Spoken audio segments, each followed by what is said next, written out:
सखी हम मरद करे, ओही रे जगहिया पर दर्द करे। जब जब सखी हम मरद करे, ओही रे जगहिया पर दर्द करे। जब जब सखी हम मरद करे, ओही रे जगहिया पर दर्द करे।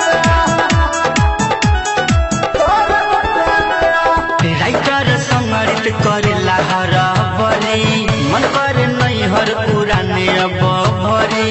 नेमी सुमित पे लागल बाटे आशा, रमुद बुझे ना हमर भाषा, रमुद बुझे ना हमर।